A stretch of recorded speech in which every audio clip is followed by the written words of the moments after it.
Hello, and welcome back to Super Hell, aka the Mystery Spotcast, a show where two recovering Supernatural fans subject themselves to a rewatch so no one else ever has to watch Supernatural again. My name is Ollie. I use any pronouns, and you can find me on social media at OllieFresh. It's fresh with PH. And my name is Klaudia. My pronouns are she, her, and you can find me on social media at Klaudia says, K-A-L-U-D-I-A says.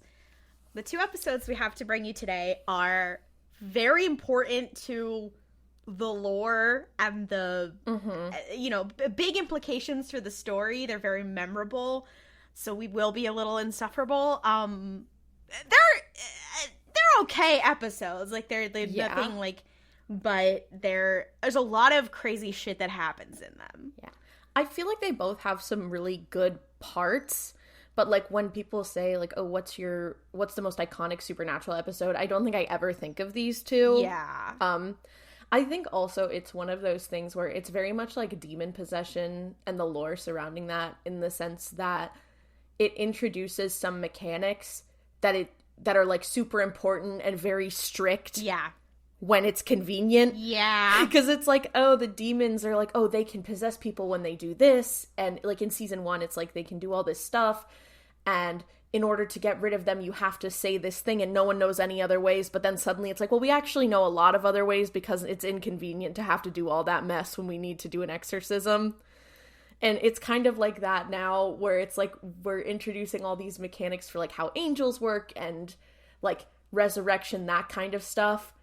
But if they don't feel like it, it doesn't actually work that way. You know what? Is fine. I don't want to CinemaSins it. We're bringing it up because you're going to notice inconsistencies, but know that, like, I don't give a fuck. I don't care. Yeah. Well, much like the writing, I only give a fuck if it's convenient for me to care. Yeah. If it's about Destiel, then I care. If it gives me something to complain about, because if there's one thing about me, I love complaining. So we have a Star Wars podcast. We love complaining. Shut up.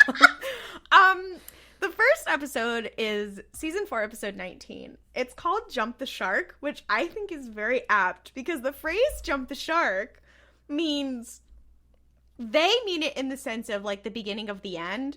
Like, and it's supposed to mean when like a TV show starts to like decline in quality, which is hilarious because we are reaching the end of season 4 of Supernatural, and after that, it gets not good.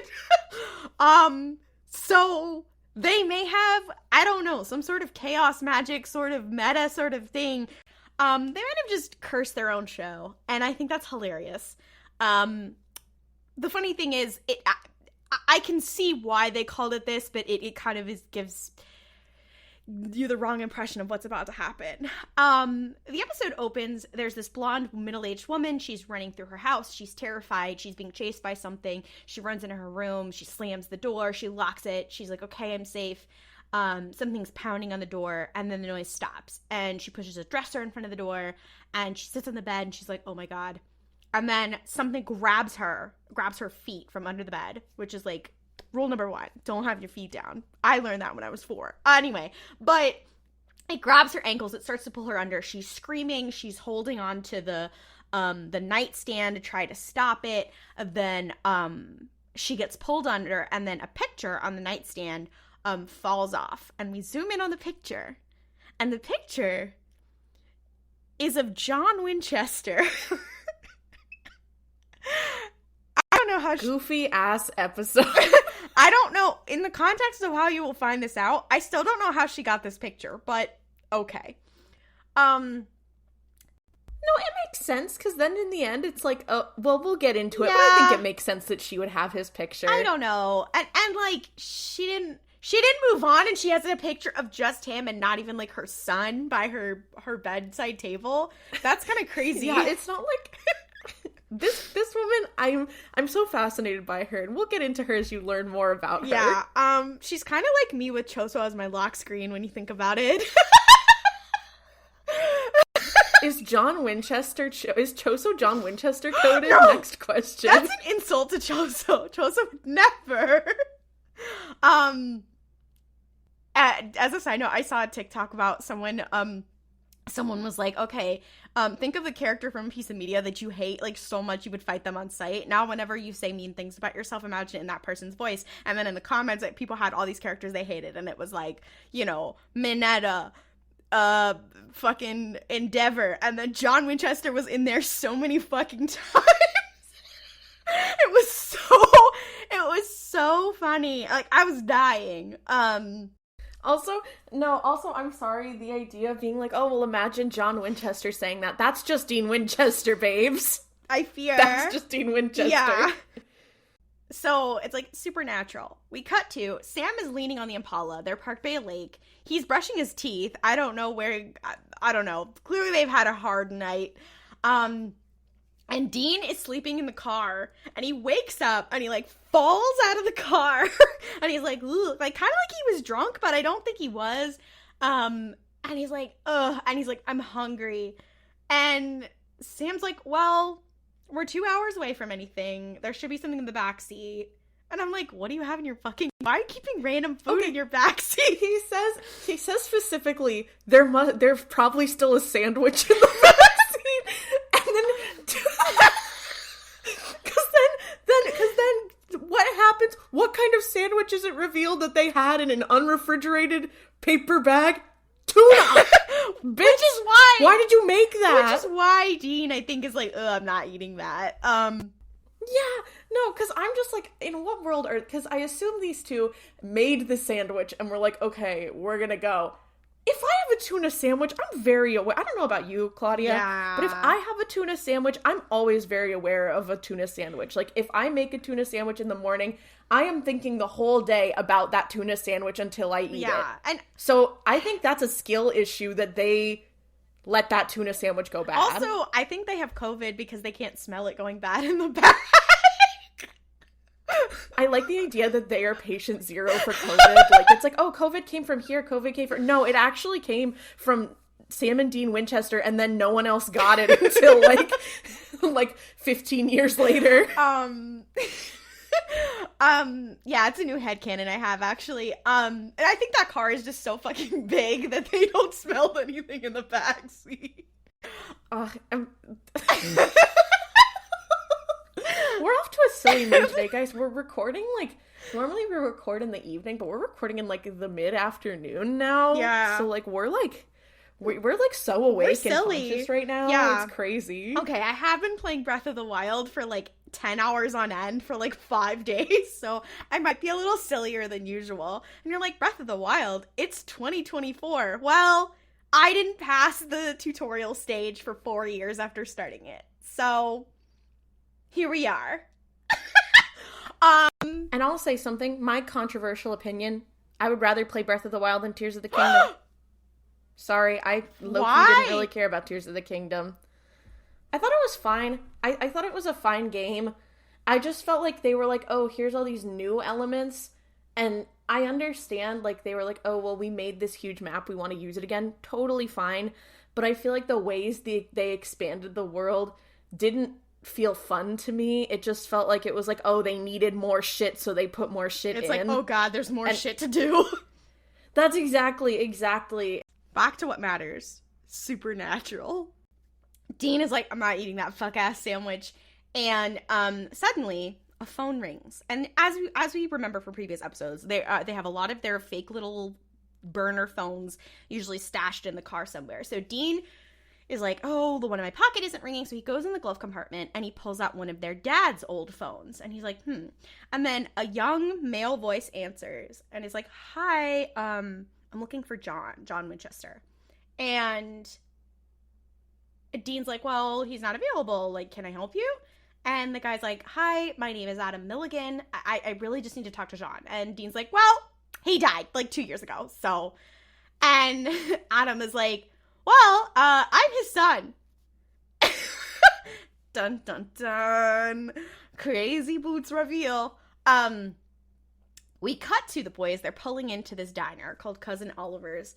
Dean looks pissed. Like, Dean is in a tizzy. Okay, he's agitated, he's going into the trunk, he's getting some stuff, whatever. And Sam is like, okay, well, I did some research, and this person named Adam Milligan is a real person. He was born on September 29th, 1990, to Kate Milligan. He has no father listed on his birth certificate. He's an Eagle Scout. He graduated from high school with honors. He goes to the University of Wisconsin. He's pre-med, all this stuff, whatever. And Dean is like, okay, like, congrats, like, he's a real person, but that doesn't mean, like, it doesn't mean he's our brother, and obviously this is a trap, and I'm bringing a bunch of weapons, fuck this, and he, like, slams the trunk door down, and Sam's like, oh my god. They go into the cafe, and they go to a table, and Dean is still angry. He arranges the chairs so that him and Sam will be on one side, and Adam will have to sit on the other. And Sam's like, I think this kid is being for real with us, whatever. And Dean's like, no, he has to have a demon in him. Like, that's just what it has to be. And a waitress arrives with a glass of water, and she's like, hi, can I take your order, whatever. And Dean's, like, rude to her. I'm canceling him. Don't be rude to service workers. And you know he didn't leave a good tip. No, he didn't. And, like, she slaps down the menus and walks away, and she gives them their water, and Sam's like, girl, what the fuck? And, like, looks at him, and Dean empties the glasses of water into the plant and fills it up with holy water from a flask. And Sam's like, girl, and he's like, okay, well, what if he's not possessed? And Dean's like, well, then he's a shapeshifter. And then he takes the cutlery and replaces it with cutlery with silver, where I'm like, oh, so they had to stop and buy silver cutlery somewhere, because they don't just have that shit in the back of the Impala. Well, you don't know that. What do you think they're eating their day-old tuna sandwiches with? Their fine silver accoutrement that they keep in the Impala at all times. So, like, it's an heirloom from the Campbells. Please. That was not in the Winchesters, okay? So, Sam is like, okay, I do think Adam is legit, because look at John's journal. In January 1990, it says he was heading for a case in Minnesota, and roughly 9 months later, Adam was born. And Dean's like, that's a coincidence. And then Sam shows him, and he's like, the next 2 pages are torn out. Which I'm like, that's so dramatic of John. This whole episode, you're wondering, you're like, so why did John hide it? You're like, I'm just saying, John tearing out pages of his journal that have to do with, like, an emotionally, like, to have to do with, like, an intimate relationship he doesn't want anyone to know about. That's so Ford Pines core. Actually, that's an insult to Ford Pines. John Winchester could never be any of the Pines brothers, to be fair. No, Ford Pines would beat the fuck out of John Winchester. I know that much for sure. I think they both would, to be honest. Yeah, guys, can we get that? Can we, listen, I know Disney's stingy with their IPs. I know it's like, oh, we're not making anymore, but I would like a bonus, maybe Christmas special of Gravity Falls where they beat the shit out of John Winchester. I also think that, like, the implications in this episode are crazy because it makes John even more sociopathic, because it's like, so you tortured these kids for how long, and then you had another son that you hid from them? Kill yourself. Anyway, when Sam is like, well, these pages were torn out, Dean is kind of just silent, and he's like, And Sam's like, okay, like, I don't want to believe this either, but, like, Sam...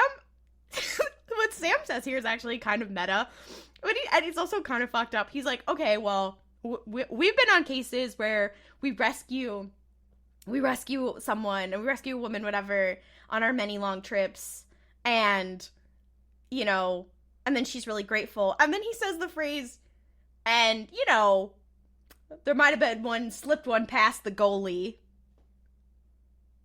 Who speaks like that? Why? Gross. Number 1, gross. Number 2, ew. Number 3, what is wrong with you? Dude, if someone said that about me, if someone referred to me in that way, I would kill them. Like, if someone referred to anyone I knew, if someone said that in front of me, I would beat them to death with hammers. I would take that silver cutlery and start smacking him with it. Call me, like, Sam Winchester, it's just out of character. I'm like, why is he speaking this way? Oh my god, wait, it's out of character? That's crazy for an episode written by Andrew Dabb. Sorry, who said that? Oh, wow, who was shocked? Oh, wow, a lot of things make sense now. A lot of things make sense now, given that it was Andrew Dabb's seasons where they brought in Jack. Oh, makes sense now. Anyways, so just then, a young man walks in. He looks kind of confused, and Sam's like, hey, like, are you Adam? And Sam introduces himself like a normal fucking person, and Dean just glares at him, and you're like, Dean, get it together. Adam sits down, and he's like, hey, like, how did you know my dad? And Sam's like, oh, we work together. And I'm like, why are you lying to him? Okay. And Adam's like, I'm confused. And Sam's like, oh, well, John died on the job. And he's like, well, aren't you guys mechanics? And Dean goes, a car fell on him. I wish that was what happened to him. Literally, I was about to say that. I was like, God, I wish. And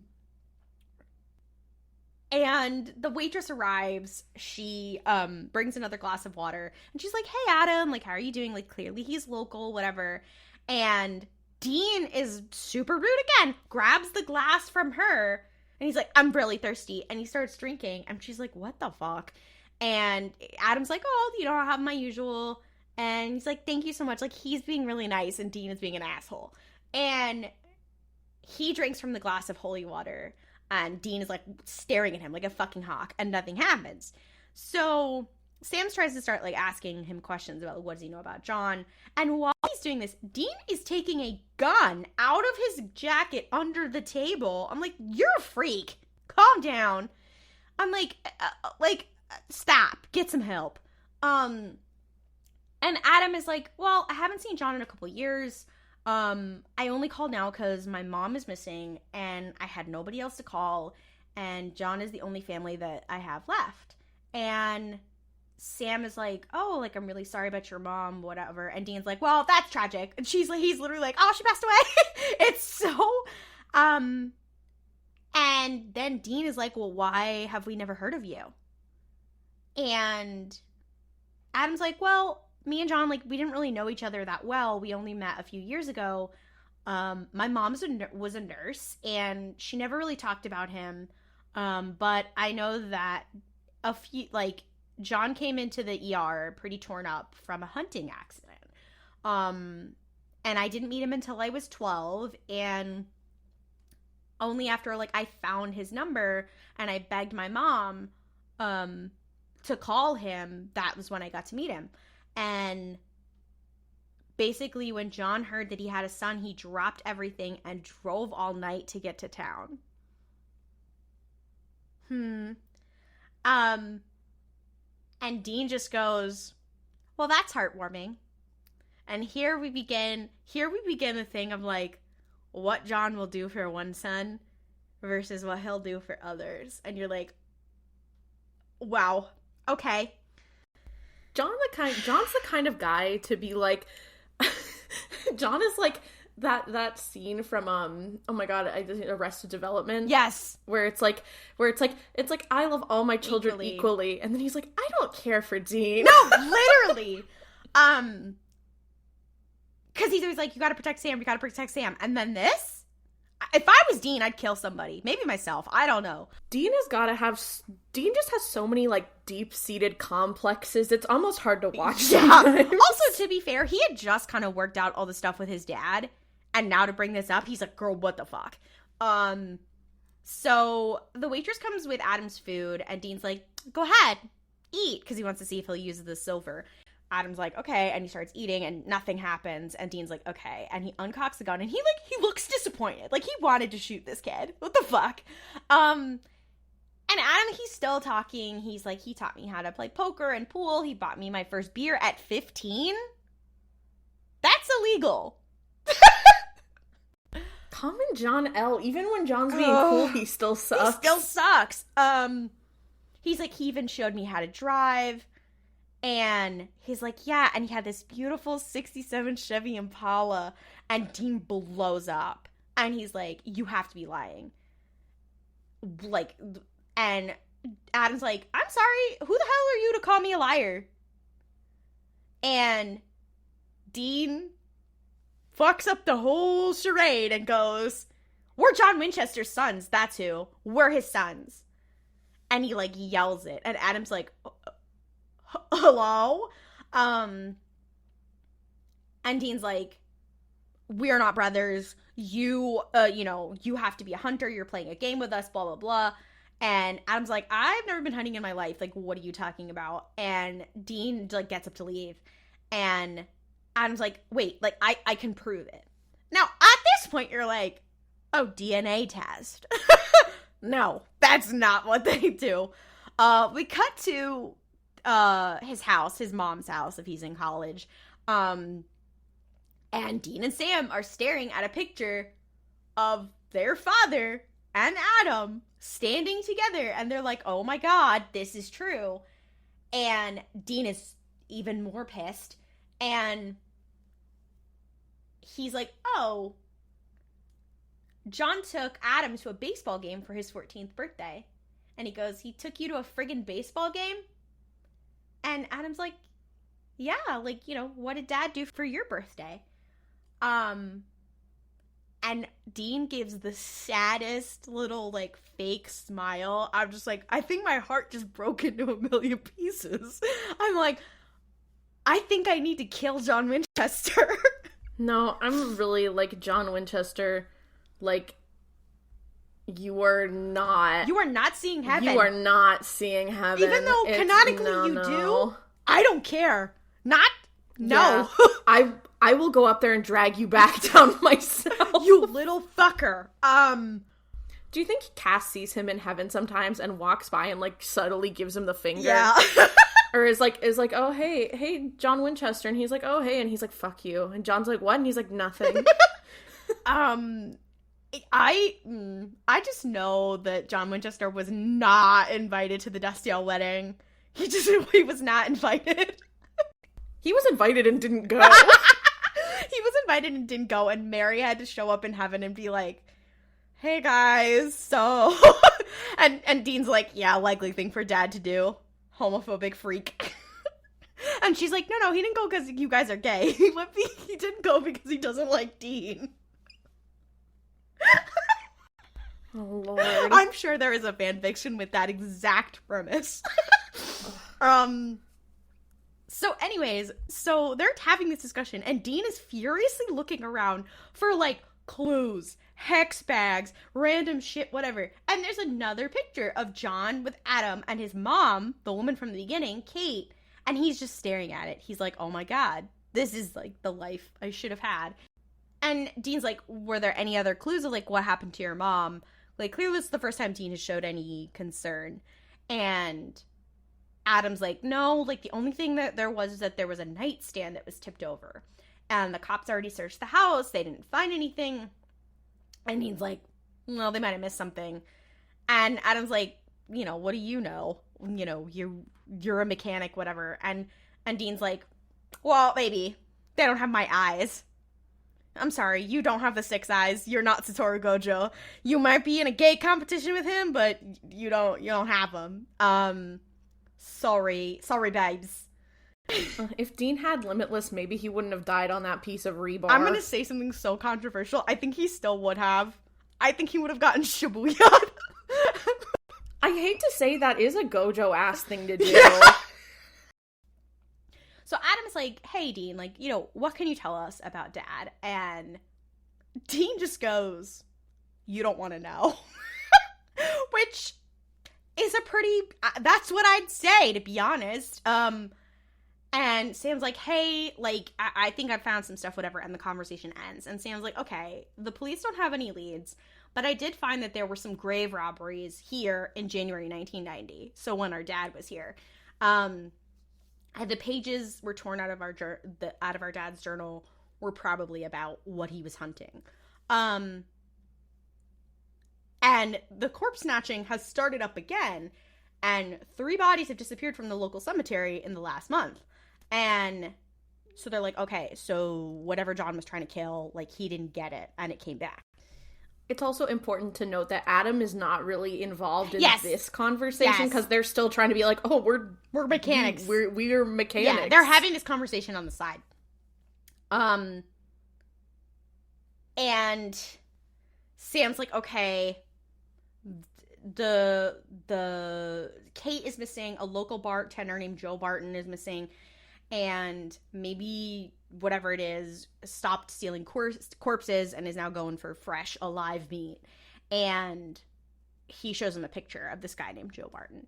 And Dean's like, okay. And then Dean goes over to Adam, who was in a different room. And he's like, hey, did you or your mom know this guy, Joe? And they're talking about it. And then Dean looks and he sees that there's scratches on the floor underneath Kate's bed. They're kind of obvious. I don't know how the police missed them, but then again, they're the police. They're useless. And he has Adam, like, help him, like, lift up the bed, and there's a grate under the bed that leads into the air ducts. And I'm like, what house is built like this where the air ducts are in the middle of the floor? That's what I'm saying. And why would you put your bed on top of it? Keep you nice and fresh and cold during the night. I guess. Because the mattress wouldn't dampen that at all, I'm sure. Like, it literally, it doesn't make any sense. Also, the ducts are very large for a normal-ass house, but we'll get there. Dean and Sam then just look at each other, and then they start playing rock, paper, scissors, and Dean fucking loses, and Dean's like, ugh, every time. And then we cut to Dean with a flashlight crawling through the narrow tunnel of the ducts, meaning, and I'm like, wait a minute, you're telling me that the ducts in this regular ass fucking house are big enough to fit this 6 foot however much man? Be so fucking for real right now. You are not Ezra Bridger. You cannot fit in there. I'm so sorry. So yeah, so Dean is climbing through this maze. He has his, like, flashlight and his gun out. And he then comes up short on a part of the ducts where there is blood and pieces of flesh and hair in this gory thing in this house. And I'm like, how would no one have smelled that? But I guess it hasn't been that long, I guess. I don't know. He's like, oh my god. So later we cut to the motel room. Dean is cleaning a shotgun. Sam is sitting there. There's a knock at the door. And Adam just pushes his way in. And he's like, who really are you people? And Dean throws the cloth over the shotgun. I'm like, I don't think that's gonna help hide it, but okay. And Sam's like, hey, like, trying to calm him down. And Adam's like, how did you find what the cops didn't? And why did you run away when the cops came and designated the house a crime scene? And he's like, I heard you talking about the grave robberies. I know you're not mechanics. And the boys kind of just look at each other and they're like, okay, fuck. And he's like, you need to tell me what's going on. And Sam's like, we're hunters. And Dean's like, no, like, don't do this. Like, don't tell him. And Sam's like, no, he deserves to know. And Dean is still like, I don't. And Adam is really confused. So Sam does the spiel. Sam does the talk that he's done before. And we cut to Adam being like, so every monster in a movie, every nightmare I've had is real. And Dean goes, well, Godzilla's just a movie. I'm like, you don't know that. You've never been to Japan. You don't know that. I think Godzilla's real in the supernatural universe. I like the idea that Godzilla takes place in the same, like, this is kind of like there's like a Godzilla tulpa that exists in the supernatural universe that's been manifested and it's just waiting. Yeah. Sam's like, okay, so these monsters are real, and also our dad was also a hunter. And Adam's like, okay. And Dean's like, so you don't think we're crazy or whatever? I maybe would have preferred that. This is a weird reaction. And Adam's like, no, I believe you, because you're my brothers. And at this moment, I'm like, oh. Also, this is where we see the start of Sam getting to be an older brother, which has never happened before. Obviously, he's pulling the Sam Winchester charm on whatever, but, like, he gets to be the older brother, and you see a marked change in him. Dean doesn't know what to do with this. Dean does not know what to do with this, because he's eldest daughter syndrome, and, like, whatever, and suddenly Sam is playing the older brother role and stepping in, and Dean's like, what the fuck, girl? So Sam and Dean are like, okay, listen, so we're hunters, but we actually don't know what took your mom. We just know that it's stealing bodies, living, dead, whatever. And there's kind of a long list of monsters that do that. So we don't know. And Adam's like, so she could be alive? And the boys are like, well, no, girl. No, I don't think so. We definitely saw body parts, so I don't think so. And Adam just kind of looks resigned, and he's like, okay, like, I'm gonna help. And Dean's like, absolutely not. Dean goes into oldest brother mode. He's like, absolutely not, no. Adam's like, yeah, I want to be in on the hunt for, like, what took my mom. Like, absolutely. And Dean's like, no. Like super forcefully. He's gone from I hate this guy to I need to protect him so fucking fast. True brother behavior.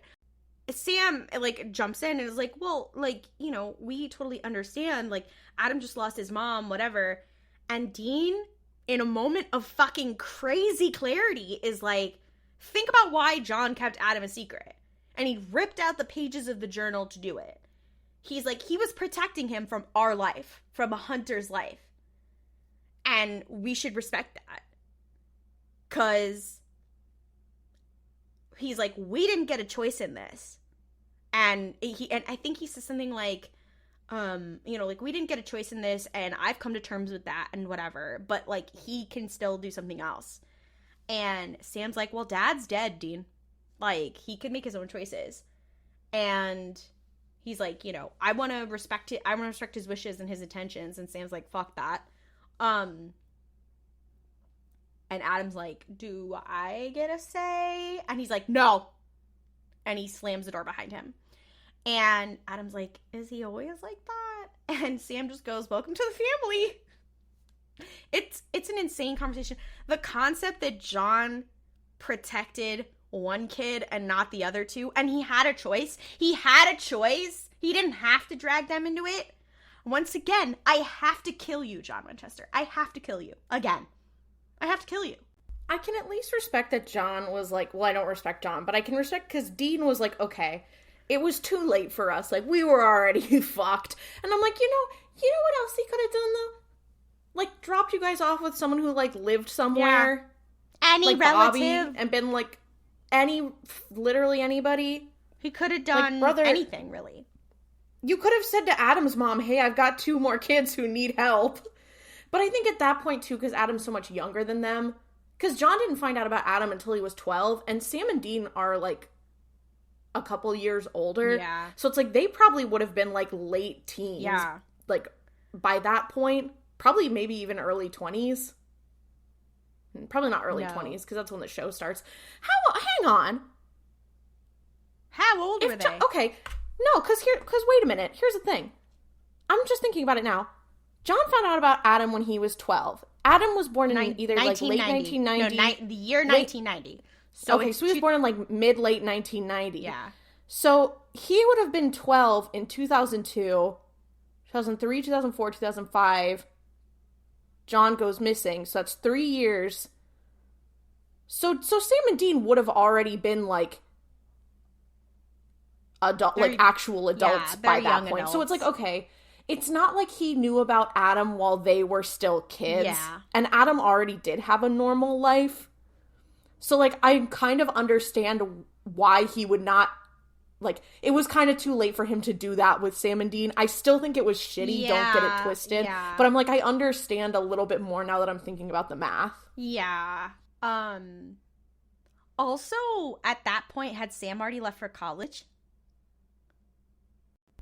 Because Sam probably left. Well, Sam probably left for college in like, because he was finishing his fourth, like 2000 maybe 2000. No, 2005. So ish, probably 2001, 2002. So he may have had 2-year overlap with Sam before he left for college. Oh, because I was gonna say, like, was he was he replacing Sam because Sam left?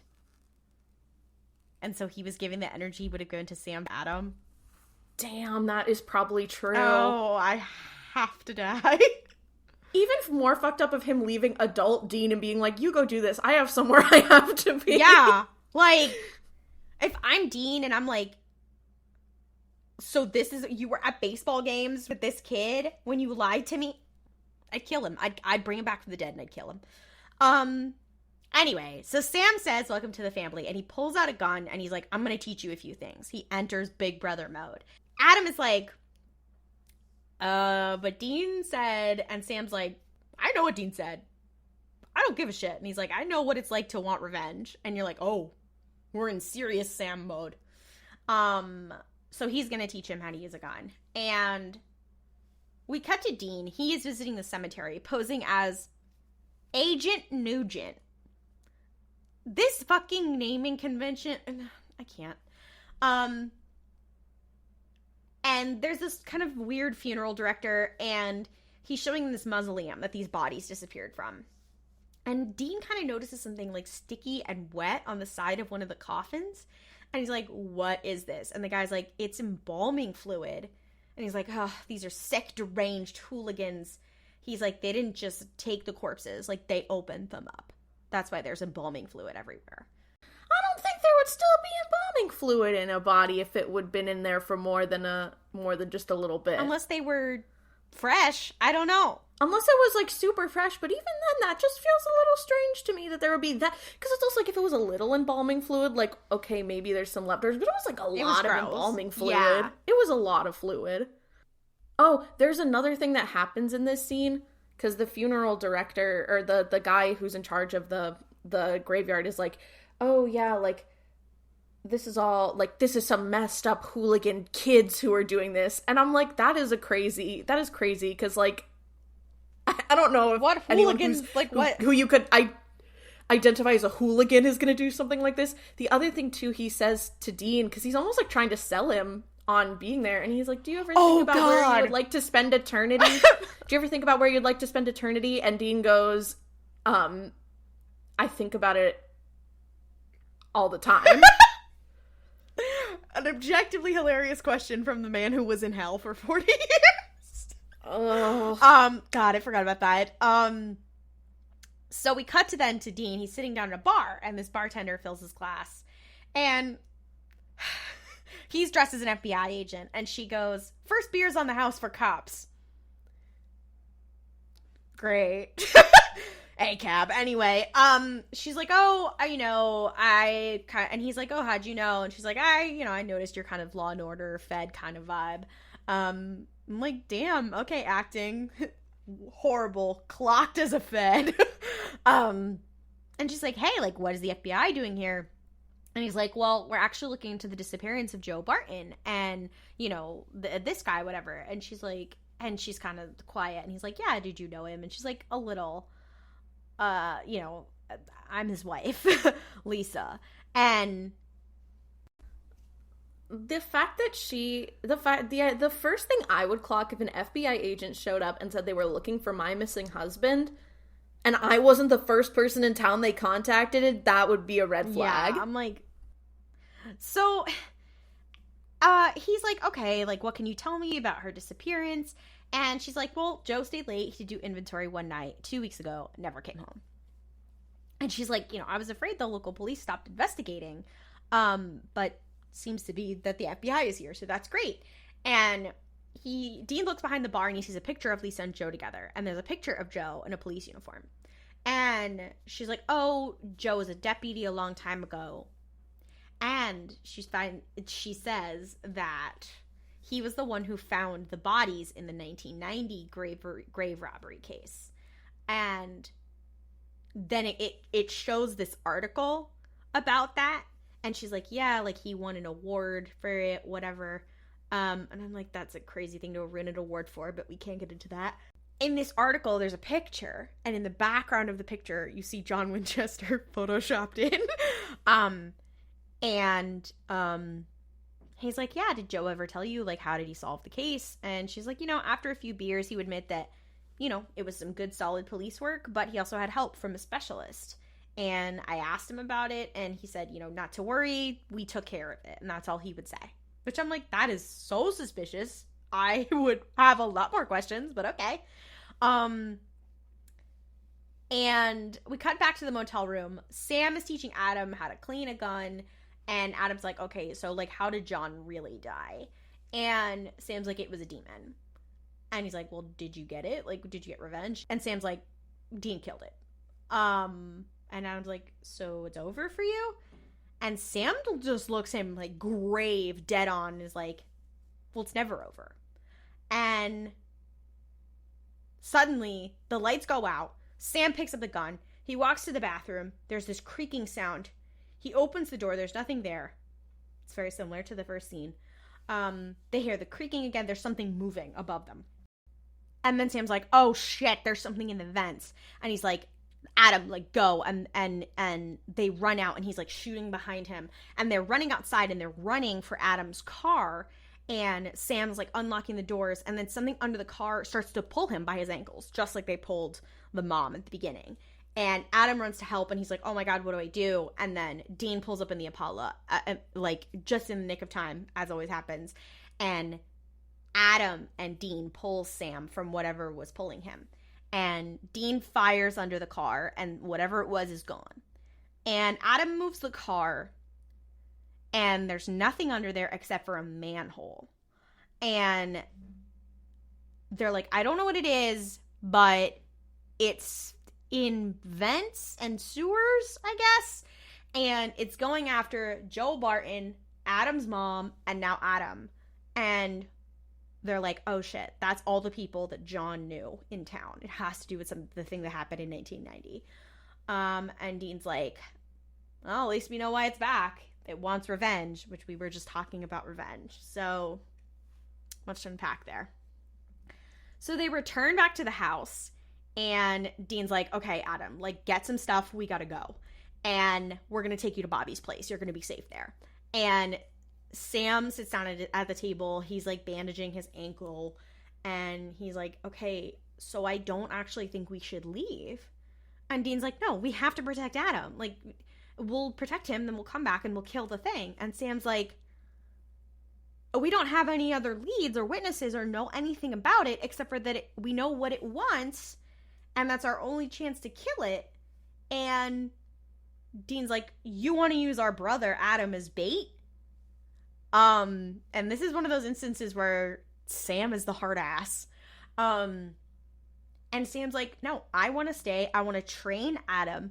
And he's like, you know, this isn't the first time that a monster has tried to get revenge on a hunter, whatever. We need to train him for anything that might try to get revenge on our dad. And Adam was clearly listening. He walks in and he's like, well, I'll do it. Whatever it takes, I'll do it. Something that I like wrote down during this scene while I was watching. It's so funny because Dean is so set on protecting Adam, and Sam is so set on training Adam, and it's almost like it's interesting because you can see that Dean is the one who, of the two brothers, he is like the one who follows John's will and John's desires. Like, he is very much raised, like, despite being removed from it, he was always the one who said, well, this is what Dad wanted us to do.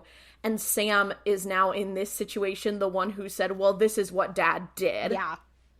And it's a very weird sort of like way to look at these characters and to look at like how alike and unalike they are from their father, like how they relate to how they were raised. Yeah. And they talk about that later, by the way. Sam is helping Adam do some target practice in the woods, and Dean is not participating. He does not approve. And Sam starts kind of telling Adam about like certain hunting stories, whatever. And Adam's like, yeah, you know, that's some job you got. And Sam gets serious again. And he's like, being a hunter isn't a job. It's a life. And he's like, you choose to be a hunter, you have to cut out all of your attachments, girlfriends, friends, whatever. And you can't afford any weaknesses. It will put them all in danger. He puts on his John Winchester voice and he's like, there's only one thing you can count on, family. And it kind of shows Dean.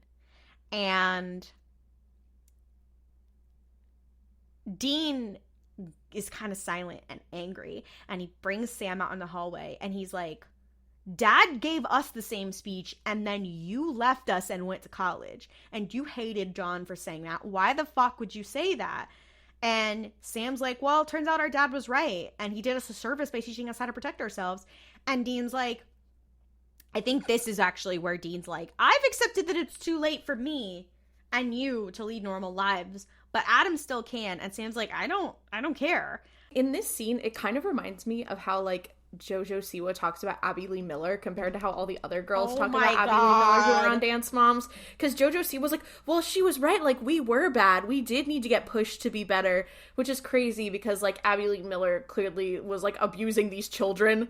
Meanwhile, all the other girls who were on Dance Moms were like, yeah, that was a fucking awful experience and I'm forever traumatized from it. But JoJo Siwa was like, no, she was right. Clearly still traumatized, but is just dealing with it in a much different way. And that is so Sam in this moment. The JoJo Siwa-fication of Sam Winchester? That's crazy. So you're saying that Dean was the Maddie? Dean is low-key the Maddie. Oh my god. And that would make Adam the Mackenzie. Shut up. You're so right. The Abby Lee Millerification of John. When she went to prison. Is Michael? Wait, shut up. Is Michael? Is Michael not Loki Sia? It's Chuck kind of high key. What's her name from the Candy Apples? Oh fuck! Stop. Okay, we can't do a Dance Mom spin-off. This is so dark for us. Who's Castiel? We can't do this. We can't do this. I'm just thinking about Dean as a competitive dancer. Oh god. Anyways. Sam's like, I decided, what people think is real, normal life. Normal life is an illusion. He's very, I've become so numb. I'm sure the demon blood isn't helping with this. And he's like, Adam isn't special, that he gets to go on living like this. And then he goes, he's cursed, like the rest of the Winchesters. And I'm like, oh. I know Chuck was giggling and laughing to himself when he was writing this part. I know he was giggling. And Dean's like, I don't accept that. And he's like, he goes out by himself again to look and hunt. So Dean goes back to the tomb where the bodies were stolen. And of course, he finds a tunnel leading to a hidden room. And I'm like, again, I need to know how this town is laid out, but we don't think about that too hard. He crawls in this tunnel, and of course, there's a severed arm on the ground with eyeglasses. And he recognizes that they're probably Joe Barton's. Here's the crazy thing. He picks them up! Covered in blood and stuff. And he's not wearing a mask. He's not wearing any protective gear. He's nothing. And he just picks them up. I'm like, Dean, what the fuck? He didn't give a fuck. I mean... Apparently. Suddenly, he hears something shifting and the entrance has been closed. And he's like, shit, I'm stuck. And he decides to shoot his pistol at the blocks above him. And then the tunnel caves in and he's stuck. And you're like, okay, girl, like, why did you do that? We go back to the house, and Sam and Adam, they close everybody into the house, except for the grate that was under the bed that the monster came through. And they're like, if it's coming, it's going to come through there. I don't know how they sealed everything off, but again, questions for later me. And then they hear a door open. And a voice yells out for Adam, and it's a woman's voice. And Adam's like, Mom? And he, like, runs towards her, and Sam runs after him with a shotgun, and he's like, that's not your mom, like, stop. And Adam is hugging his mom. He's, like, they're sobbing, they're whatever. And Sam's like, get away from her. That's not your mom. And he's aiming the gun, and he's like, get away from him. Like, stay away. And he's like, and Adam's like, it has to be her. And Sam's like, that's not possible. There was too much blood in there for a living person. And Adam then grabs the shotgun, and Sam is like, you need to shoot it. It, not her. And suddenly, Adam moves the shotgun and aims it at Sam. And then back at Kate. And Sam's like, she's not human. And then Adam just smiles, and he's like, I know. And you're like, and he hits Sam in the face with the shotgun and knocks him out. And then Adam just smiles. Now, I don't know why he didn't just kill him here with the shotgun point blank to his face, but storytelling. We cut to Dean. He is in this fucking crypt with some fucking maze underneath it. He's he's trapped there. His phone doesn't work. He notices a fairly new looking coffin. And he opens it and finds Kate. The bottom half of her body is torn apart. So, of course, now he's like, wait a minute. She's down here. What's going on? And then he opens another one and he discovers the body of Adam, also torn apart. And now he's like, oh shit, what is up there with Sam? And he's still looking for a way out. And he finds a stained glass window above him. And he gets a bar off of a coffin and he breaks the window and lifts himself out. Again, I don't know what the layout of this place is. I try not to think of it too hard. Sam wakes up. He is tied down to the kitchen table. Someone is humming, singing, and he sees Kate, or something that looks like her, cutting her fingernails with a knife. And I'm like, a silver knife. Again, don't really know how you cut your fingernails with a knife, but okay. And he's like, oh, the silver didn't work on you guys because you aren't shapeshifters and you're not werewolves, not whatever, you're ghouls. And I'm like, wait, so how did you figure that out from just this piece of information? She wasn't doing anything except for using silver. Okay. And apparently ghouls in the supernatural universe are scavenging monsters, and they shift into the form of whatever last corpse they ate. I think they just made this up for this episode. And the ghouls say something so insane here. And she's like, that's kind of racist, Sam, to use that term. She's like, I find that word racist. Girl, the supernatural writers are obsessed with finding ways to be racist against white people. It's so, you're like, girl, what? This person who looks like Kate is like, well, I think that's kind of racist. Also, the real monster is the thing that killed my father, our father. She's implying that her and whatever is the ghoul that is pretending to be Adam, our siblings, she's like, the thing that killed our father is John Winchester. He's the real monster. And this is playing on this kind of thing of who are the real monsters? Is it humans? Is it hunters? Etc. So they cut Sam open. Adam is here as well. The thing pretending to be Adam. And they begin to drain his blood into this little bowl, and they're like, yeah, we were living off of dead bodies. We survived for 20 years since our father was killed, and we were like, you know what? We got to move up to living stuff. And let's start by taking revenge. So she's like, first it was John's cop friend. And then she goes, and then his slut, and then his son.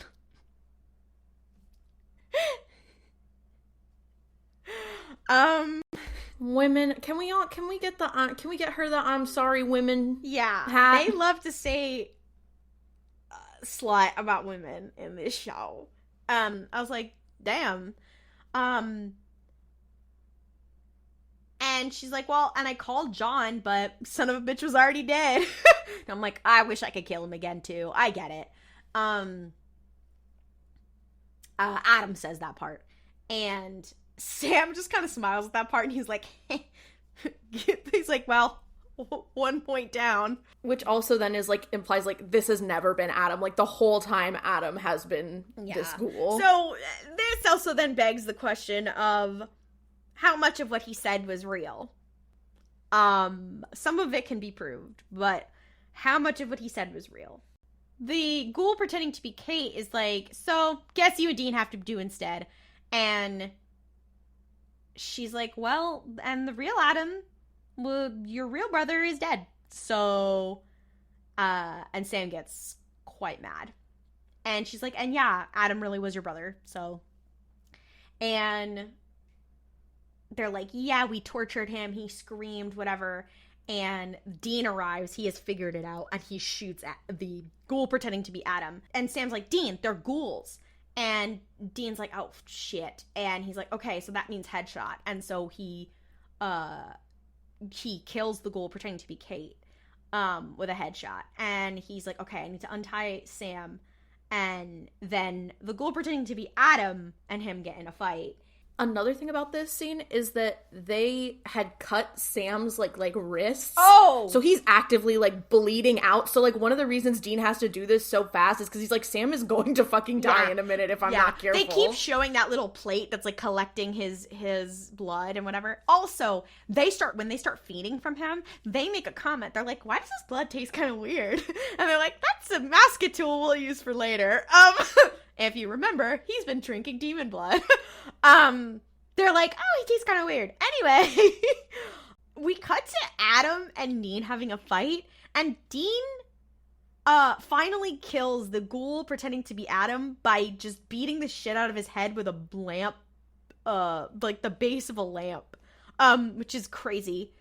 And then we cut to Sam and Dean are standing in front of a pyre. They are clearly prepared Adam's real body for a hunter's funeral, which is illegally burning the body in the woods.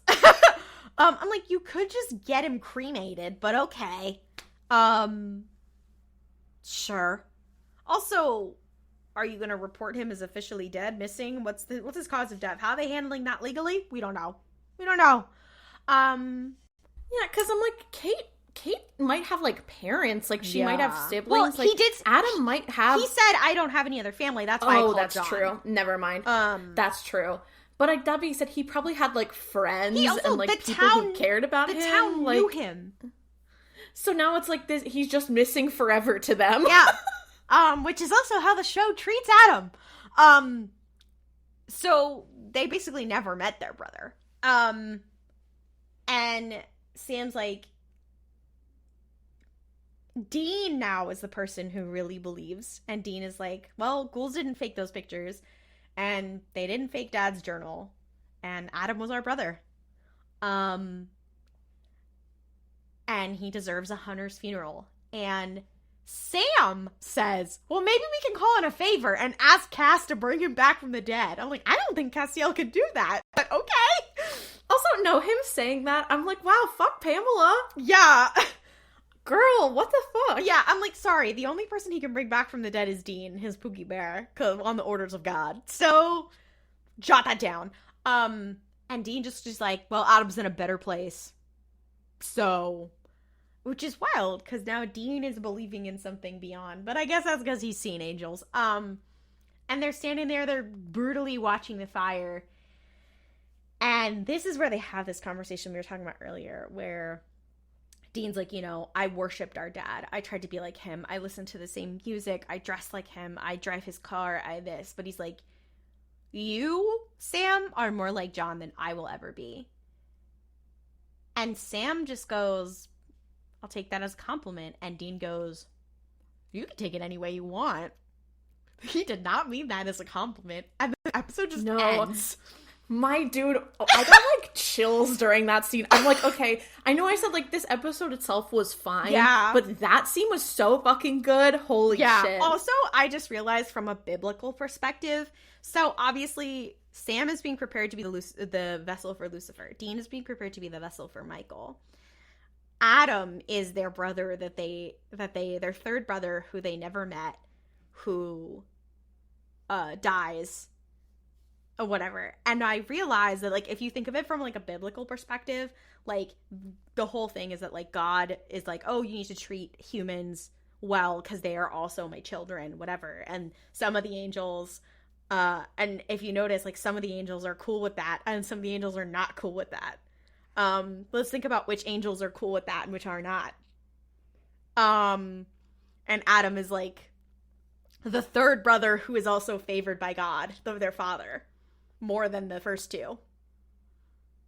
That is where they kind of ate this. Wait. Okay, that's fucking crazy. Holy shit. And if you notice, at first, like, they kind of switch. And yeah. Anyway, I was thinking about it and I was like, oh, they kind of ate with that.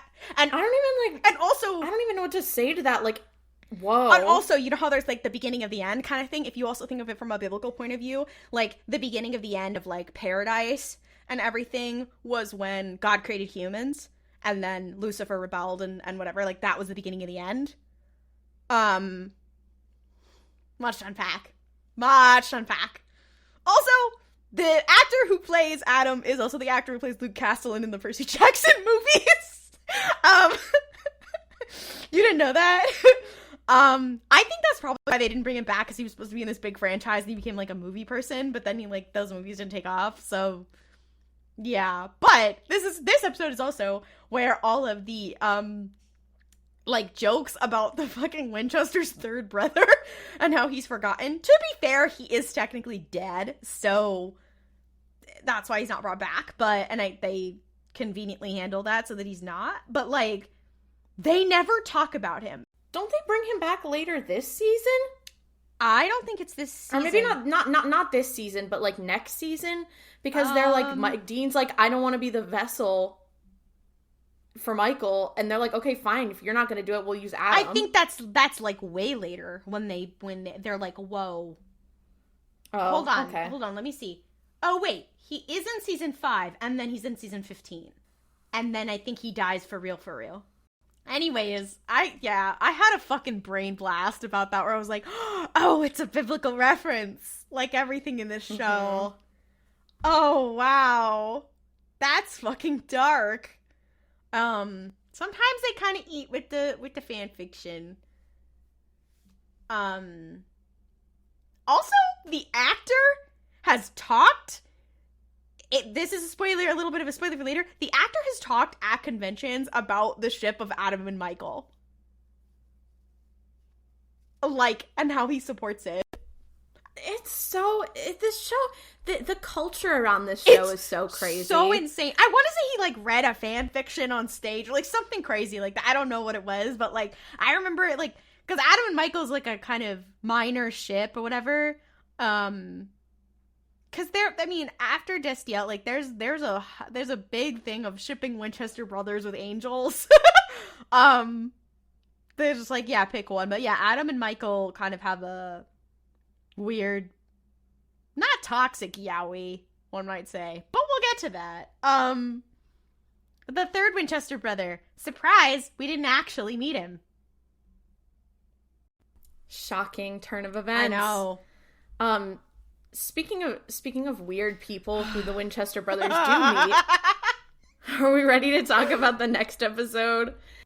Both of these episodes also have, like, 2 characters who are kind of the elephant in the room for the rest of the show. Like, for real? Like, 2 characters where you're like, we do need to discuss Wait them. a minute. Like, Adam and then the person you're about to meet, it's like, well, No, because what's so funny about this episode, too, is that it is one that's like, oh, well, here's, like, this important piece of lore, and then is like, but it's only important sometimes. This episode has a much more dramatic title than is deserved, I think. It is called The Rapture. Much to unpack here. And another fun thing, this is episode 420, season 4, episode 20. I'm sure Misha Collins has made a joke about this at some point. Oh my god. I also say he ate the girls up with his acting in this episode. That does not mean I like Misha Collins. Yeah. The episode starts with one of the scenes that you always see in every single Destiel edit, of Dean sitting on this lake. He's fishing. There's this almost like sepia filter. Not quite, but it has like this calm, warm yellow glow. It's a very like romanticized version of like life for Dean. And he's just sitting there fishing. And then we hear a little noise. Dean looks up and Cass is standing next to where he's sitting in a chair. This shot, by the way, is in almost every Destiel edit. It is in literally every single one. If you have seen this scene, if you have seen this, you probably saw this before you knew what Supernatural was. Mm-hmm. So Dean looks out. Cass says that he has something very important to tell Dean. And Dean looks around and he goes, okay, so I'm dreaming right now. This is a dream. And Cass sort of nods. I think it's insane. I'm like, wait, so you're saying to me, in your dream world, you're not that surprised that Castiel is there in your peaceful paradise? Well, to be fair, the reason he knows it's a dream is because Cass mostly visits him in dreams. No! And I think he's also like, when the fuck am I fishing? Well, that too, but also he visits him in real life and just pops up all the time. Yeah, but you know that come on. Listen, I love looking at things through a Destiel lens, you know that this is a reach. He's so he realizes he's dreaming. Cass is like, I have something important to tell you. And Dean's like, okay, what is it? And Cass is like, I can't tell you now. Someone might be listening. And he's like, this is my dream. What the fuck do you mean? And he's like, exactly. Someone could be listening. Here, meet me at this address. And like tells him where to go. And it's like kind of far away. And Dean's like, girl, what the fuck? And then wakes up and is like, well, then we get supernatural. We cut Sam and Dean have pulled up to this factory. Things are always happening with angels in factories, but it's not the same iconic factory. It's a different factory. It's factories or barn houses? For real. Barn houses? So true. They're at this factory, and they go in and realize like there's like things are destroyed. There's blood. Clearly there has been some sort of altercation, and they look up and Dean is like, oh fuck, there's a symbol written in blood on the wall, and it's one of the same ones that Anna used in that episode where like she was just realizing who she was, and she used this symbol to like banish other angels. I think it was Cass and Uriel, so she used that to banish them. So they're looking at this and they're like, oh fuck, like these were angels fighting. Some bad shit happened. The girls are fighting. The girls are in fact fighting.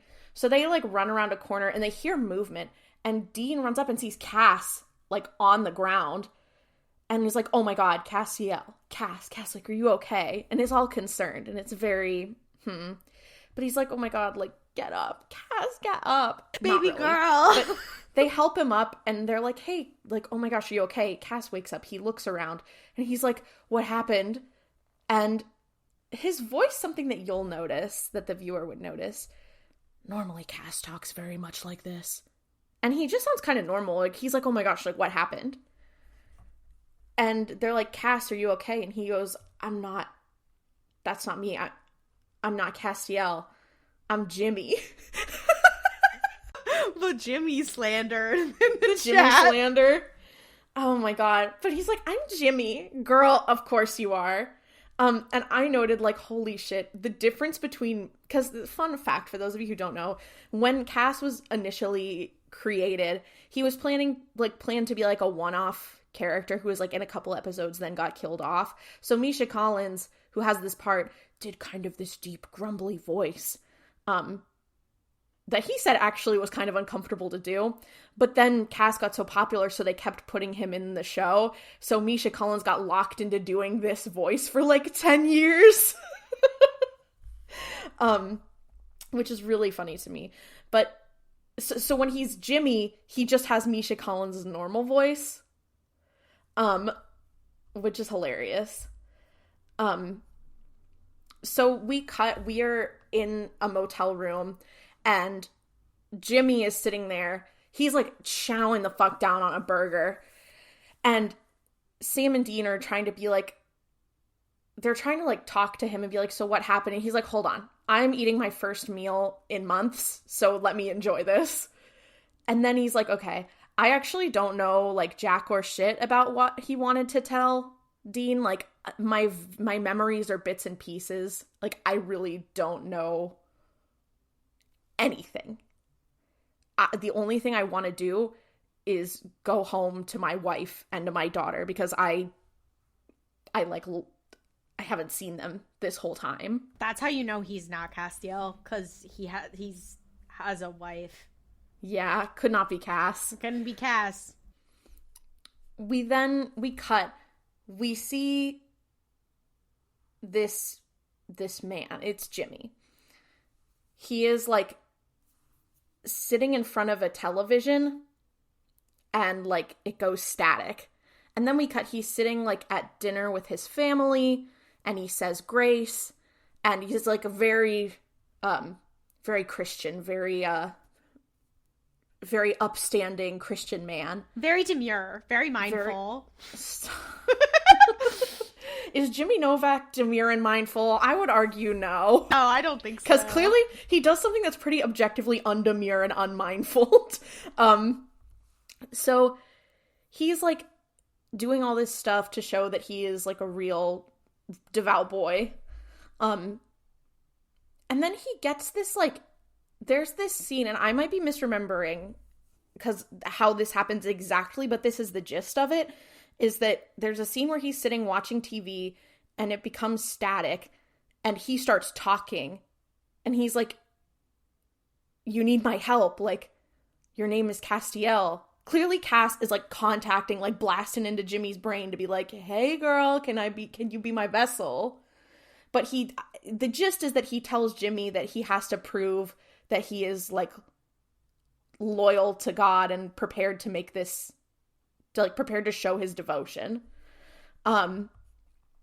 We cut, this Amelia, who's Jimmy's wife, is carrying groceries into the house. And she walks in and sees that the stove is on, and she's like, oh, hey, Jimmy, and he is standing there with his hand plunged into a pot of boiling water, and she's like, oh my god, like, are you okay? And he's like, no, it's fine, look, pulls his hand out, nothing's wrong. And he's like, I'm telling you, like, there's an angel talking to me. And I swear, if she had a smartphone at this point is when she would pull it out and Google like late emerging schizophrenia, because, like, girl, not that there's nothing wrong with having schizophrenia, but, like, if you make any other assumption about what is going on with him right now, that's on you. Guess she wasn't evangelical enough. Just saying. But she's like, okay, what the fuck? Like, something's not right. And we cut to another scene, and she is talking to him, and she's like, I need you to take your meds. And he's like, I don't need to take my meds. Like, there's nothing wrong. Like, I'm being talked to by an angel. And she's like, Jimmy, you are not well. You are unbalanced. You need to take your meds. And if you don't take them, I'm taking Claire, their daughter, and I'm going to my parents. And he's like, okay, fine. He goes outside of his house and is standing in front of it and is like, Castiel, I need your help. Like, my marriage is falling apart. And, like, I'm holy. What else do I have to do to, like, prove this to you? Like, I will do anything to prove it, but I need you to help, like, keep my family safe and keep my family together. And then, like, the sky glows, and he has this, again, another one-sided conversation where he agrees. He's like, if you can protect my family, then I will do whatever you want. Like, yes, I'll do this. And then his eyes glow, and there's this rumbling, and suddenly his whole demeanor changes to one that's much more familiar to us. Misha Collins ate it up with the acting in this part. I'll give him that. Yeah. Then Claire, the daughter, comes out onto the porch because he's standing in front of the house, and she goes like, Daddy? And he turns around and in his Cass voice says, I am not your father, and leaves. Imagine that your dad saying that. That's so fucked. No, because I thought about that. And she has to be what, like 8? Yeah. Like maybe younger than 10. Claire Novak, you are my special. It's been a year since this happened. So he has not seen his family. That is the last thing he said to anyone in his family, and he's been gone for a year because he's been possessed by Castiel. We cut, it's back in the present. Sam and Dean are talking to Jimmy, and Sam is like, listen, you cannot go home. Like, it will be really dangerous for you and your family. And he's like, what, am I your prisoner? Like, you can't keep me here. And Sam's like, okay, no, you're not a prisoner, but you might not know what Cass knew, but that doesn't change the fact that people will think you know what Cass knew and will want to interrogate you, especially because, like, if you can be a vessel for an angel, it might mean there's something special about, like, your blood, your DNA. Demons are going to go after you, and they will go after your family. And Jimmy is like, okay, so, like, I am your prisoner. All right, cool, whatever. But he agrees to stay. And Sam and Dean are like, okay, like, we gotta watch over him, make sure that he doesn't go anywhere. So it's night. Dean is asleep. Jimmy is, like, lying in bed. And Sam is kind of keeping watch.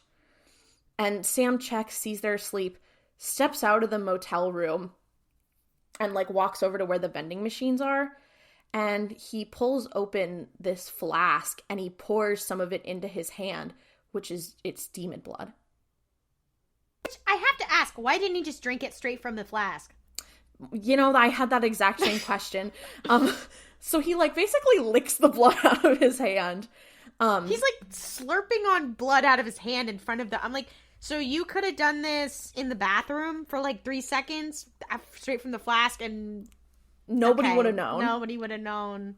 Yeah. Sam, he's not having his best moments here.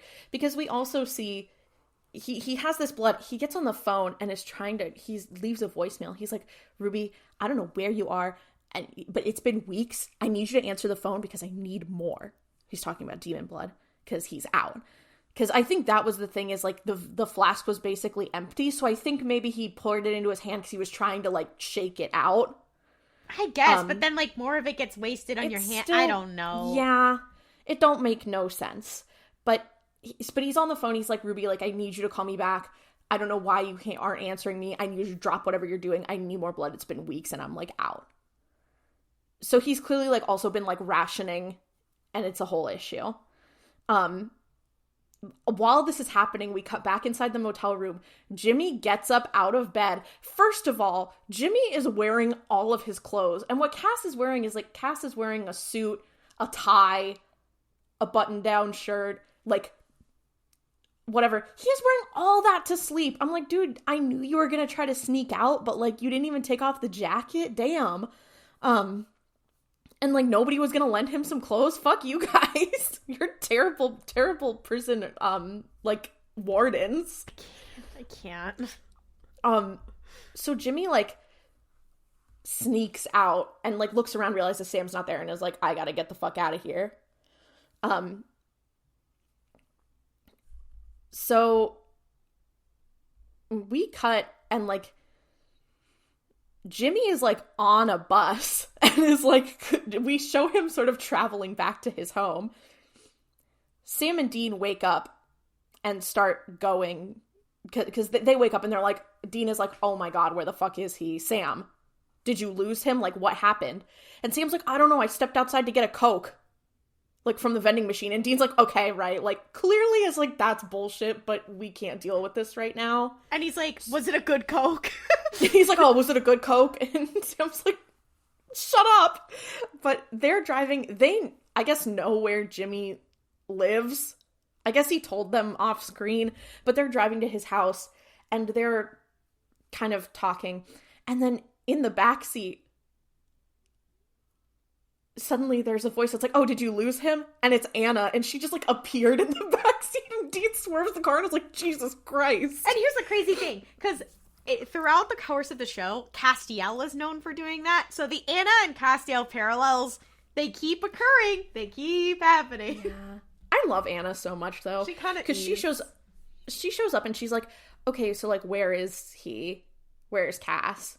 And they're like, or she's like, where's Jimmy? And they're like, we don't know. And she's like, oh, fuck, okay. And they're like, well, do you know, like, what happened? And she's like, I think Cass got sent back to heaven. And they're like, wait, isn't that a good thing? And she's like, fuck no, because he was having some less savory thoughts about his service basically saying, like, he was thinking about rebelling. And she's like, and they took him back for, like, re-education. But he's, first of all, when he does come back, he's going to need a vessel. Second of all, Jimmy might know things. And even if he doesn't know things, he is going to draw demons to him because they are going to want to interrogate him. So exactly what they thought, she is confirming that is going to happen. And she's also like, yeah, like, they might know what he was going to, like, Jimmy might know what he was going to tell you. And they're like, well, we don't think he did. And she's like, Sam, you seem different. She got his ass. Like, and he's like, oh my, I don't know. That's crazy. Ha ha ha. We then cut. Jimmy is like, walks up to his door and knocks on the door, and his wife, like, opens the door and is like, what the fuck? Like, where have you been? And he's like, I'm so sorry. Like, he goes through the whole apology. Like, he comes inside and he's like, can I see Claire? And she's like, I don't know. I don't think that's a good idea until we figure out what's going on with you. And he tells her, like, you were totally right. I was being crazy. I was, like, in psychosis, basically, and, like, I went to a facility. And she's like, and they didn't have a phone where you could call me. And he's like, I know. Like, I know I messed up, and it's totally on me. And I will do whatever you want me to so that I can be here for you and for Claire. I missed you so much. I'm so sorry. Like, is totally groveling. But also, it's like if he was in a psych ward, they wouldn't be like, do you have an emergency contact? Like, anything. Yeah. Like, but to be fair, if he was marked as missing, like, they would have. Yeah, but I mean, also, to be fair, like, he's probably neither of them are really thinking that much about it, just based on how, like, crazy this situation. And it's also a TV show, so it's whatever. But he's like, listen, like, I'm so sorry, all this stuff. And she's like, I thought you were dead. And he's like, I know. And, like, I'll do whatever I can to fix it. And she's like, I don't know if you should stay here. And he's like, well, can I, like, stay for dinner? And it's this really, like, sweet scene of her and Claire and Jimmy sitting down to dinner together. And Claire's, like, all excited to see her dad. And they sit down to eat. And Claire goes, are you going to say grace? And he starts to kind of get teary. And he goes, no, honey, I don't think I am. And this part is kind of sad, because it's like, this man clearly took a lot of solace, whatever, in his faith, and it's been completely just taken out of him by him realizing angels are real and being used as a vessel. And it's like, it's sad. He's been feeling all of Cass's gay thoughts and is like, Jesus Christ, I can't do that again. He's like, I actually hate gay people. Yeah, he's actually really homophobic. And not because he's Christian. No, just because he hates Cass. He's like, I've been radicalized against gay people. I was cool with them before, but now, So, while they're having this meal, the front door opens, and this guy comes in, and he looks kind of just like a local guy, and he's like, oh my gosh. And Amelia, like, gets up, Jimmy's wife, Amelia, gets up and, like, goes to meet him, and he's like, did I see Jimmy come in the door? And she's like, now is really not a good time. And he's like, no, just let me say hi. And Jimmy, like, gets up and walks over and is like, oh my god, Roger. And Roger was, like, Jimmy's really good friend, who was like, but Roger's like, what the hell happened to you? You totally went missing. Like, we've missed you so much. Like, I'm so happy you're back. And Amelia's like, do you want me to, like, get you guys some beers? And they're like, yeah, sure. So they're, like, gonna have a beer together. And, like, he sits down with them. But then, like, Roger does something that only Jimmy sees, where his eyes, like, flash black. And is like, Jimmy's like, oh, fuck, he's a demon. And he's here. So he, like, starts grabbing Amelia and Claire and is like, we need to go. He is a demon. And Amelia's like, Jesus fucking Christ, I thought you were done with this. And he's like, no, we need to go. And pushes them, like, into, like, their pantry and closes the door. And she's kind of trying to struggle away because she's like, what the fuck is wrong with you? You, like, don't touch me. Don't do that. And he's like, I'm trying to warn you. Roger is, like, not normal, because he also, like, punched Roger in the face. So she's like, okay, you're having delusions again. But then Roger, like, pulls open the door and starts, like, grabbing for Jimmy, and Amelia's like, wait a minute. Oh, fuck.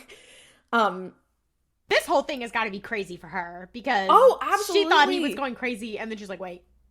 Oh, he was right. I'm an asshole. But he manages, Roger, the demon-possessing Roger, manages to grab Claire and, like, has a knife to her.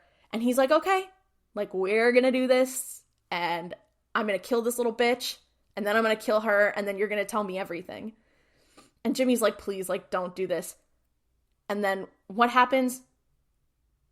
Dean and Sam show up, and they jump in, and Sam, like, runs up to Roger and goes to, like, exercise him with his powers, and it doesn't work. He's so weak, he cannot do it. And there's, he's like, out of juice. He's out of juice. Yep. And, like, another demon comes in, and they all start fighting, and then Dean manages to stab Roger with the demon knife, because Sam clearly can't get it up, can't exorcise him.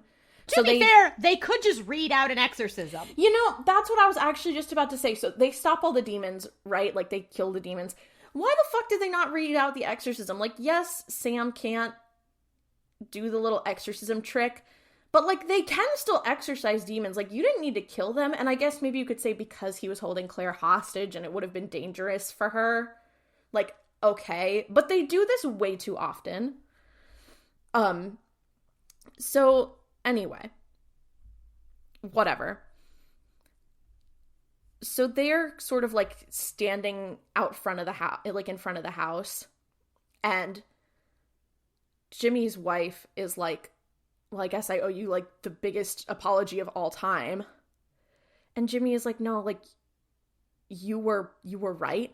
I was acting crazy, and if I had just listened to you and closed myself off to this, like, everything would have been fine. Like, I totally messed this up. This is all my fault. And he's also like, I have to go. I can't stay here. The longer I'm here, the more danger it puts you and Claire in. I can't do that to you guys. And she's like, no, like, we can stay together. I'll come with you. Like, we'll be safe if we're together. And he's like, we know that's not true. You should, these two guys here, Sam and Dean, he's like, they are going to get you a car. You and Claire go to your parents and just stay as far away from here as possible. So she relents, and Sam and Dean roll up, and they're like, here's a car for you guys to take, which is crazy because sending this woman off in, like, a stolen car, like, eventually, like, she doesn't have the worldly knowledge that they do. Like, someone's gonna find that car and she's gonna get in trouble for it. Yeah, I was like, I don't know if this is the best plan, but okay.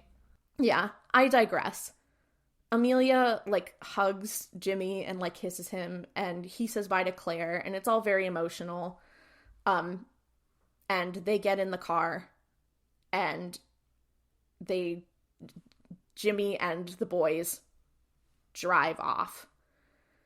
And shortly after this, like, as soon as they're gone, Amelia's eyes turn black, and she, like, grabs Claire, and is like, all right, you little bitch, we're going into this warehouse.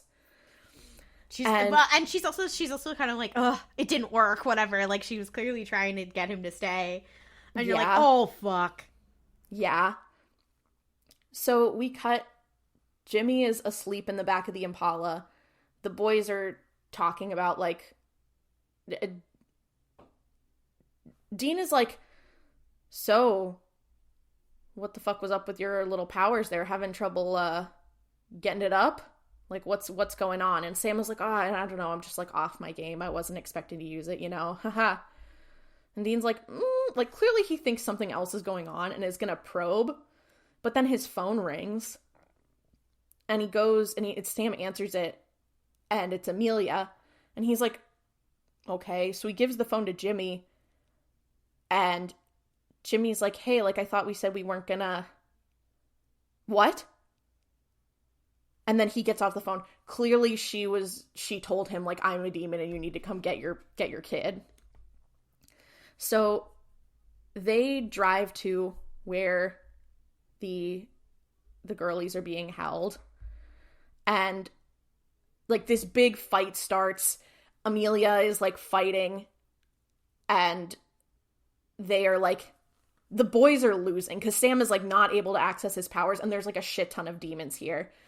And Jimmy, who's there, starts, like, praying to Cass. And he's like, why are you abandoning me? Like, you said you would keep my family safe. You promised you would keep my family safe. And then Amelia, the demon who's possessing Amelia, pulls out a gun and shoots Jimmy in the gut. And is like, well, fuck this. Kill that little bitch there. Talking about Claire. And in that moment, like, a demon goes up to kill Claire and, like, goes to hit her. And then nothing happens. And then she looks up and her eyes glow. And she stands up and starts, like, destroying the demons. And then, like, saves Sam and Dean. They start fighting. Then this is crazy. Because Sam, like, kills one of the demons. And then bites down on the wound and sucks their blood like a vampire. It's so, like, we're playing fast and loose at this point in Supernatural. It's so, like, it's so and he's got, like, blood on his face and he's like, like, it's so... It's so funny because also, this is, like, the last demon. Like, there were none others in this fight. Like, he did this... Stops drinking, looks up, Dean and Cass, who's in Claire's body, are both, like, staring at him, and he's like, right, okay. And then, I forgot, there is a demon still possessing Amelia, and he uses his powers and exercises her, like, super easily. But Dean is standing there like, even he was weirded the fuck out. So, Jimmy is bleeding out, and Claire, Castiel, walks over, and sort of, like, puts her hand on his face and is like, I told you I would protect your family. I kept my promise. I'm not gonna break that. Jimmy is like, no, like, let my daughter go. And Cass is like, she is like you. Like, she is special. There's something in her blood that makes her perfect to be a vessel. Like, she will serve this purpose and she agreed to it. It's time for you to go. It's time for you to, like, basically be like, you're dying. It's time for you to go to heaven. Like, you are going to go to a better place. And Jimmy is like, please, like, don't possess my daughter. I'm begging you, like, take me instead. And Cass is like, well, you know, like, you felt so tortured and you felt like you were in so much pain for this last year. You know that if you agree to this, you will, like, never die or age, and you are going to be stuck dealing with that forever. And Jimmy is like, if that means that Claire doesn't have to do it, that's fine. I don't care. I'll do it. Take me. And Castiel nods and was like, okay. And Jimmy's eyes glow. His wound heals and he stands up and is back to being Cass. And he's resigned himself to an eternity of Cass's gay thoughts. Yep. And then Amelia looks at him and Claire sort of, like, stumbles and then looks at him. And there's this sort of acknowledgement that he is not Jimmy anymore. And he goes to leave. And as he's going, Dean, like, grabs his shoulder and was like, hey, like, you were going to tell me something. Like, what was it? And Cass turns kind of aggressively. And he's like, you know, I went to heaven. Like, my trip above taught me that I don't serve man. And I certainly don't serve you. I only serve heaven. And then he leaves. Breakup era! Uh-oh, third act breakup be like. Oh god, it's just so... Ugh. The Jimmy Novak introduction is very, here's a mouse tool we'll use for later because of Claire. Yeah. But also, Claire having been the vessel for Castiel for, like, a hot second is really never addressed ever again. Yeah. We're back. The boys are in the Impala. Dean is driving. And Sam is like, okay, fine. I'll say something. Aren't you gonna, like, come at me? Like, aren't you gonna yell at me? And Dean's like, what for? And he's like, for the demon blood. Like, for drinking the demon blood. Like, you saw it. aren't you upset? And Dean's like, honestly, Sam, it's not the weirdest thing I've ever seen. Like, do I think it's weird? Yeah, but, like, it is what it is. It's not a big deal. Like, Dean is very blasé about it. Which is a big change from earlier seasons, I'd gotta say. Yeah. Dean's kind of like, we've seen enough. It's fine. He's dealing with his own gay thoughts, so... Yeah. He's dealing with just being broken up with, and he's having an issue about it.